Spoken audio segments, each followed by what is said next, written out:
Welcome sa DRS 2.0. Fresh at nagbabagang happenings ba ang hanap mo? Mga padabarkads man yan o mga trending topics? Pwes, sagutin natin yan. Kaya naman isubscribe nyo na ang ating channel para sa mga nagbabagang balita everyday.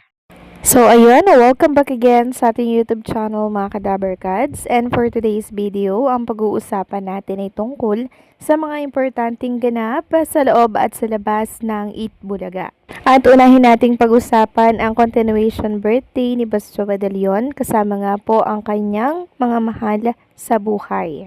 Narito ang ilang mga pasilip sa kaganapan po ng birthday celebration ni Boss Joey De Leon, kasama po ang kanyang pamilya.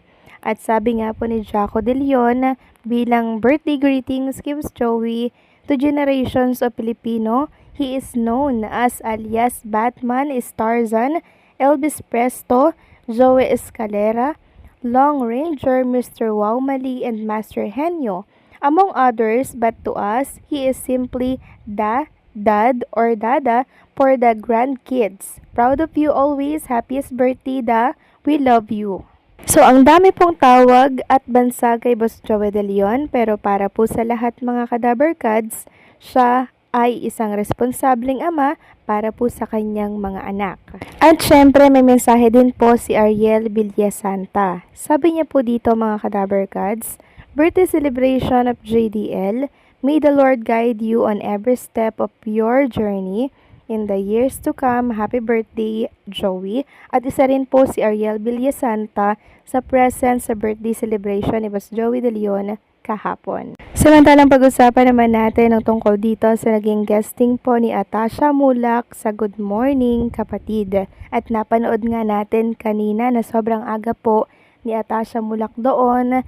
Kasama po si Hayasit na isa sa mga cast din po ng The Bad Genius. By the way, ang Bad Genius po ay mapapanood na sa TV5 starting October 18, 2025. Saturday po yan at 5:15 p.m. So, nag-promote po si Atasha dito sa Good Morning Kapatid kanina. Ang kulit niya po doon. And syempre, ito pa po yung mga pag-guestan po nila para i-promote yung kanilang Bad Genius The Series, Morning Matters, Heart to Heart, True FM, One Balita Pilipinas Ola with MJ Marpori, Christopher Minute, Afternoon Delight, Kapatid Connect, Julius and Tintin Show, Vibe Up, Frontline Pilipinas, Shoutout True FM, Sa Totoo Lang 1PH. So marami pong nakapansin na bakit wala daw Itbulaga. Tila daw baga nilaktawa ni Atasha Mulak ang Itbulaga kung saan ito nagmula. So di ba ang Itbulaga mga Kadabarkads ay 12 noon, di ba? So parang nagkaroon ng conflict dito sa One Balita Pilipinas.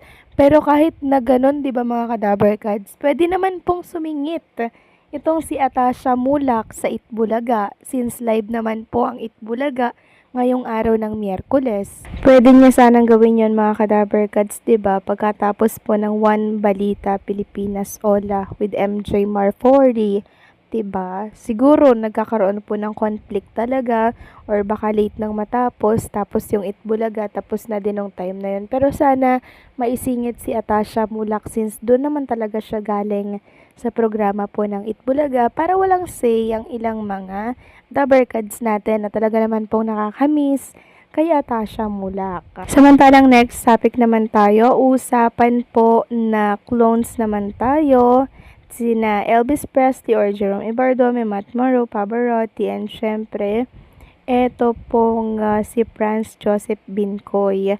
So, sila pong apat mga Kadabarkads ang magpe-perform or magko-concert dito po yan sa Italy, Rome, Italy. So, wala po dito si Jean Jordan, nakakasad, diba? Akala ko nga po, present siya dito. Sabi nga dito, ito na ang concert nila sa Italy. Pero private event po ito, kaya magpa-reserve na po kayo kahit sa April 20, 2026 pa ito. Ayan po silang apat lang mga Kadabarkads at makikita nyo dyan yung kanilang banner, talagang pinag-isipan, ang ganda. And nakakatuwa lang kasi nagkakaroon na po sila ng mga private event at international pa talaga mga Kadabar Cards. Kaya kung ako sa inyo, magpa-reserve na po kayo kung kayo ay taga Rome, Italy at malapit lang kayo dyan. Go nyo na at i-grab nyo na to mga Kadabar Cards. Samantalang next topic naman tayo, kinaaliwan po ng mga netizen. Eto pong, ewan ko kung AI ito mga Kadabar Cards. Picture po ito ni Roel Carino na kung saan yung damit niya dito ay yung mukha po ng 200 pesos, yung unan, yung kobre kama, lahat na mga Kadabar Cards. Ang galing po na nakaisip nito. Sabi nga nito, good night po mga ates, kuyas, titas, titos, and to all lolos at lolas. Mag-sleep na po ako.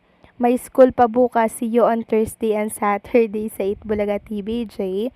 May creation to my idol Roel Carino. So nakakatuwa yung mga ganitong mga diba? Mga gawa po ng mga fans. Nakaka-good vibes mga Kadabar Cards, diba?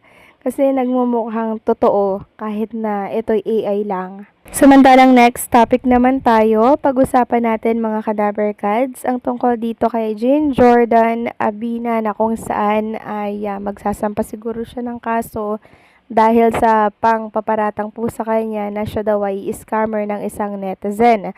So, plinex po niya sa kanyang story yung tao po na nagparatang sa kanya. Eto po mga Kadabar Cards. So, nag-effort pa talaga tong tao na to na kumuha po sa Google ng scammer alert.